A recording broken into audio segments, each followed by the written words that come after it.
Pernah dengar nama Radiant Black? Kalau belum, siap-siap kenalan sama salah satu superhero paling keren dan underrated dari Image Comics. Dia bukan bagian dari Marvel, bukan juga DC, tapi kekuatannya nggak main-main. Bisa terbang, teleport, manipulasi gravitasi, bahkan terhubung ke jaringan kosmik misterius yang jauh lebih besar. Di video ini kita bakal bahas tuntas, siapa sebenarnya Radiant Black, gimana asal-usul kekuatannya, dan sekuat apa dia dibanding karakter super lain.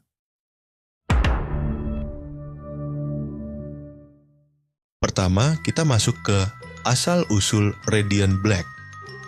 Sebelum lanjut, jika kalian ingin membaca komik DC, Marvel, dan Invincible dalam bahasa Indonesia, kalian bisa follow fans page Facebook Andrax Universe Indonesia. Radiant Black adalah identitas superhero dari Nathan Burnett, seorang penulis gagal berusia 30 tahun yang lagi bangkrut, stres, dan merasa hidupnya hancur. Suatu malam, dia menemukan bola hitam bercahaya melayang di udara. Begitu disentuh, bola itu langsung menyatu ke tubuhnya dan mengubahnya menjadi sosok berarmor hitam dengan kekuatan kosmik. Itulah awal kemunculan Radiant Black. Tapi cerita ini nggak kayak kisah superhero idealis. Nathan bukan orang suci. Dia manusia biasa, dan kekuatan ini datang ke dia justru di saat paling gelap dalam hidupnya. Apa itu Radiant?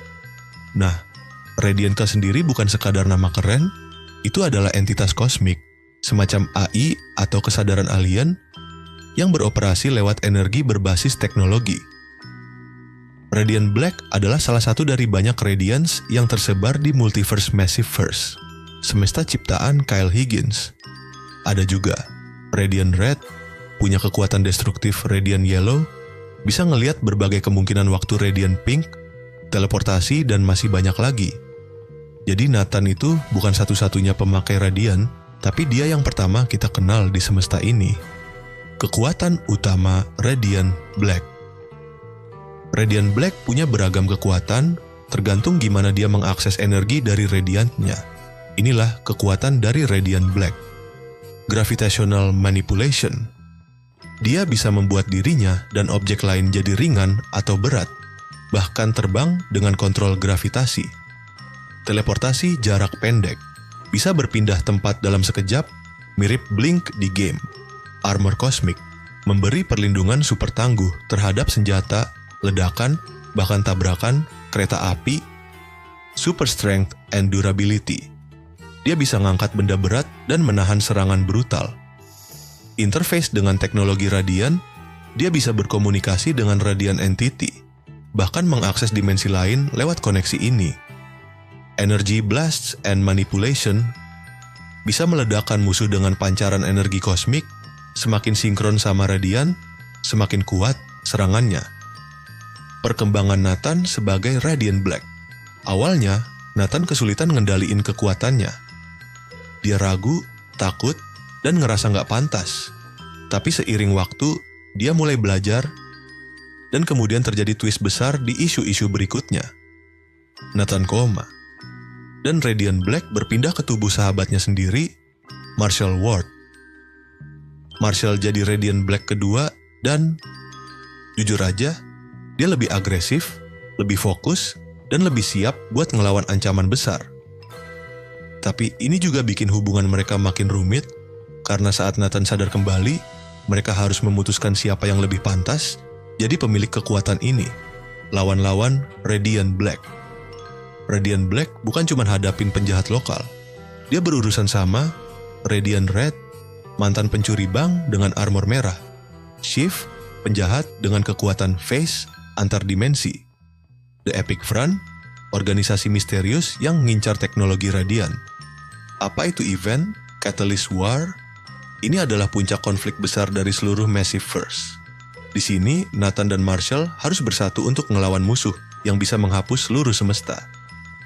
Di saat-saat krusial, mereka berbagi kekuatan Radiant Black dan menunjukkan bahwa menjadi pahlawan gak harus sempurna, tapi harus siap berkorban.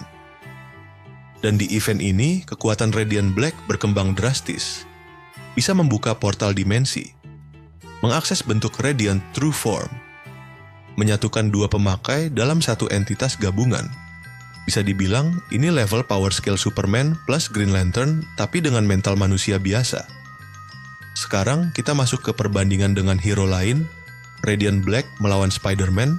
Radiant menang di kekuatan fisik dan teknologi, tapi Spidey unggul pengalaman dan Spider Sense-nya.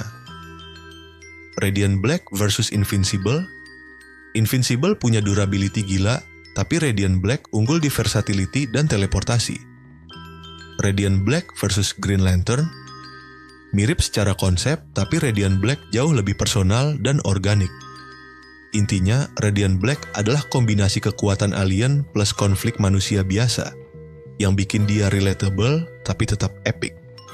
Perbedaan karakter Nathan and Marshall. Nathan dan Marshall itu dua sisi dari satu identitas Radiant Black. Nathan, idealis, sensitif, kadang terlalu mikir. Marshall, kasar, langsung, dan berani ambil risiko. Konflik mereka bukan cuma tentang siapa lebih kuat, tapi siapa yang lebih cocok jadi pahlawan.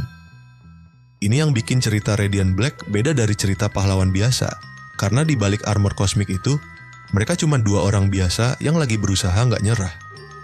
Jadi, siapa Radiant Black? Dia bukan dewa, bukan pejuang sempurna. Dia orang gagal yang tiba-tiba dapat kekuatan besar dan harus milih, pakai itu buat kebaikan atau malah hancur sama tekanan hidup.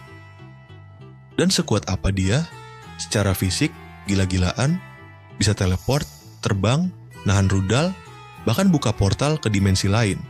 Secara emosional, dia terus tumbuh, terus belajar, dan itu yang bikin dia berbahaya karena dia kuat dan juga punya hati. Menurut kalian, siapa yang lebih cocok jadi Radiant Black? Nathan atau Marshall? Tulis di kolom komentar. Jangan lupa like, subscribe, dan aktifin notifikasi karena kita bakal bahas juga karakter Radiant lain kayak Radiant Red, Radiant Pink, dan Shift di video berikutnya. Sampai jumpa di video selanjutnya, Massive vs. Fans.